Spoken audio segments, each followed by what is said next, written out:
पाठ 2 वर्ण विचार फोनोलॉजी। वर्ण। नीचे दिए गए चित्रों को देखिए और उनके नीचे लिखे शब्दों को पढ़िए। फल, फूल, बालक, बंदर, ये सभी शब्द अनेक छोटी छोटी ध्वनियों के मेल से बने हैं। शब्द, ध्वनियाँ।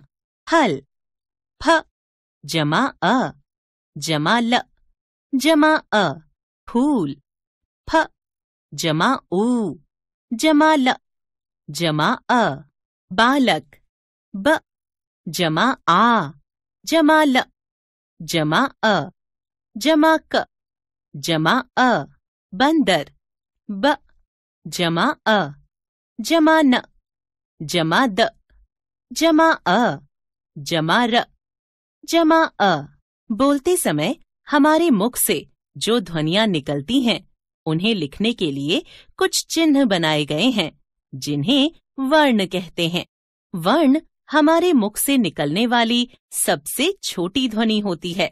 इसके और टुकड़े नहीं हो सकते। इस रूप में यह भाषा की सबसे छोटी इकाई है। इस प्रकार हम कह सकते हैं, भाषा में प्रयुक्त सबसे छोटी ध्वनि वर्ण कहलाती है। वर्णमाला। भाषा के सभी वर्णों के व्यवस्थित रूप में लिखे गए समूह को वर्णमाला कहते हैं। वर्णों के भेद। वर्णों के मुख्य रूप से 2 भेद होते हैं। 1 स्वर, 2 व्यंजन स्वर। जिन वर्णों के उच्चारण में किसी अन्य वर्ण की सहायता नहीं ली जाती, अर्थात जिन वर्णों को स्वतंत्र रूप से बोला जाता है, उन्हें स्वर कहते हैं। हिंदी में निम्नलिखित 11 स्वर हैं। अ, आ, इ, ई, उ, ऊ, री, ए, आए, ओ, आओ। स्वर के भेद। स्वर निम्नलिखित 3 प्रकार के होते हैं। 1 ऋस्व स्वर, 2 दीर्घ स्वर, 3 प्लुत स्वर। 1 ऋस्व स्वर। जिन स्वरों के उच्चारण में सबसे कम समय लगता है उन्हें ऋस्व स्वर कहते हैं। ऋस्व को लघु स्वर भी कहते हैं। हिंदी में 4 ऋस्व स्वर हैं। अ, इ, उ, री। 2 दीर्घ स्वर। जिन स्वरों के उच्चारण में ऋस्व स्वरों की अपेक्षा दुगना समय लगता है उन्हें दीर्घ स्वर कहते हैं। हिंदी में दीर्घ स्वर 7 हैं। आ, ई, ऊ, ए, आए, ओ, आओ। 3 प्लुत स्वर। जिन स्वरों के उच्चारण में ऋस्व स्वरों की अपेक्षा तिगुना समय लगता है उन्हें प्लुत स्वर कहा जाता है। प्लुत का प्रयोग प्रायः दूर से पुकारने या बुलाने में होता है।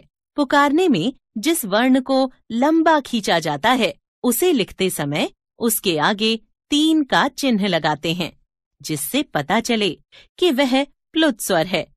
जैसे ओम में ओ को प्लुत दर्शाने के लिए उसके बाद 3 का चिन्ह लिखा जाता है, परंतु हिंदी में इसका प्रयोग नहीं किया जाता है। इसका प्रयोग प्रायः संस्कृत में देखा जाता है। अयोगवाह। हिंदी वर्णमाला में अनुस्वार, अंग तथा विसर्ग आहा को अयोगवाह कहते हैं। अनुस्वार। इसका उच्चारण नाक से झनकार के रूप में होता है, जैसे कंस, डंक, हंस, दंश आदि। विसर्ग। इसका उच्चारण आधे ह की भांति होता है, जैसे प्रातः, दुख, नमः आदि। अनुनासिक।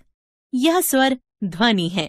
इसका उच्चारण नाक व मुंह दोनों से एक साथ होता है, जैसे 5, दांत, कांच, सांप, हंस आदि। स्वरों की मात्राएं। व्यंजनों के साथ स्वरों का जो रूप या चिन्ह प्रयोग किया जाता है उसे मात्रा कहते हैं। प्रत्येक स्वर की अपनी एक मात्रा होती है।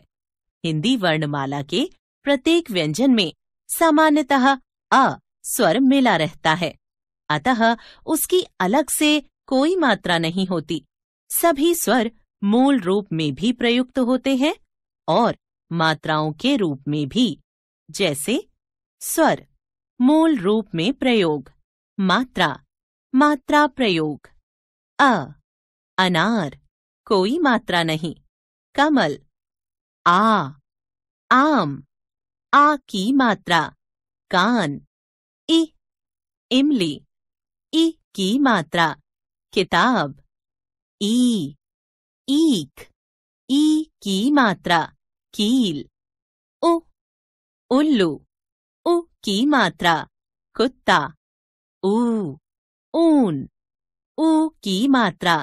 कूप ऋषि री की मात्रा। कृषक एड़ी ए की मात्रा। केला ऐनक ऐ की मात्रा। कैदी ओखली ओ की मात्रा। कोट औरत औ की मात्रा। कौआ। अनुस्वार, अनुनासिक एवं विसर्ग का प्रयोग भी मात्रा के रूप में किया जाता है। जैसे हंस अंगूर। हंस अंगूठी। आहा प्रातः। र के साथ उ तथा ऊ की मात्राएं बिल्कुल अलग तरह से लगती हैं। ऊ की मात्रा। रुपया रुचि सुचारू आदि। ऊ की मात्रा। रूप स्वरूप गवारू रूढ़ आदि। 2. व्यंजन जिन वर्णों के उच्चारण में स्वर वर्णों की सहायता ली जाती है उन्हें व्यंजन कहते हैं। हिंदी में 33 व्यंजन हैं। क से ह तक। व्यंजन के भेद। हिंदी वर्णमाला में व्यंजनों को 3 भागों में बांटा गया है। ये निम्नलिखित हैं। 1. स्पर्श व्यंजन। 2. अंतःस्थ व्यंजन। 3. ऊष्म व्यंजन। 1. स्पर्श व्यंजन जिन व्यंजनों का उच्चारण करते समय मुंह से निकलने वाली वायु किसी न किसी भाग से स्पर्श करती हुई बाहर आती है उन्हें स्पर्श व्यंजन कहते हैं। क से लेकर म तक 25 स्पर्श व्यंजन हैं। जैसे क वर्ग क ख ग घ अण। च वर्ग च छ ज झ इय। त वर्ग ट ठ ड ढ उण। त वर्ग त थ द ध न। प वर्ग प फ ब भ म। अंतःस्थ व्यंजन जिन व्यंजन वर्णों का उच्चारण स्वरों और व्यंजनों के मध्य का होता है उन्हें अंतःस्थ व्यंजन कहते हैं। इनकी संख्या 4 है। य र ल व। 3. ऊष्म व्यंजन जिन व्यंजन वर्णों का उच्चारण करते समय श्वास वायु मुंह से रगड़ के साथ निकलती है उन्हें ऊष्म व्यंजन कहते हैं। इनकी संख्या भी 4 है। श स ह। विकसित व्यंजन ड़ तथा ढ क्रमशः ड तथा ढ के विकसित रूप हैं, इसलिए इन्हें विकसित व्यंजन या अतिरिक्त व्यंजन कहते हैं। संयुक्त व्यंजन जब 2 अलग अलग व्यंजन आपस में मिल जाते हैं तो संयुक्त व्यंजन कहलाते हैं। हिंदी वर्णमाला में मुख्य रूप से 4 संयुक्त व्यंजन शामिल हैं। ये हैं क जमा श जमा अ बराबर क्ष क्षमा। त जमा र जमा अ बराबर त्र मित्र। ज जमा इय जमा अ बराबर ज्ञ ज्ञान। श जमा र जमा अ बराबर श्र श्रम। याद रखिए औ ज तथा फ को आगत वर्ण कहते हैं। र के विभिन्न रूप: 1. तीर, 2. वर्षा, 3. प्रणाम, 4. ट्रक। उपर्युक्त उदाहरणों में र व्यंजन का अलग अलग रूपों में प्रयोग किया गया है। 1. स्वर सहित र अपने स्वतंत्र रूप में लिखा जाता है, जैसे रत्न, कर, भारत आदि। 2. जब र स्वर रहित र होता है तो आगे वाले व्यंजन के ऊपर रेफ र के रूप में लगता है, जैसे क जमा र जमा म बराबर कर्म, ध जमा र जमा म बराबर धर्म, प जमा र जमा व जमा त बराबर पर्वत। 3. जब र खड़ी पाई वाले स्वर रहित व्यंजन के साथ जुड़ता है तो खड़ी पाई वाले व्यंजन के नीचे के भाग में पदेन रूप में लगता है, जैसे क जमा र जमा म बराबर क्रम, प जमा र जमा श जमा न बराबर प्रश्न, द जमा र जमा व बराबर द्रव। 4.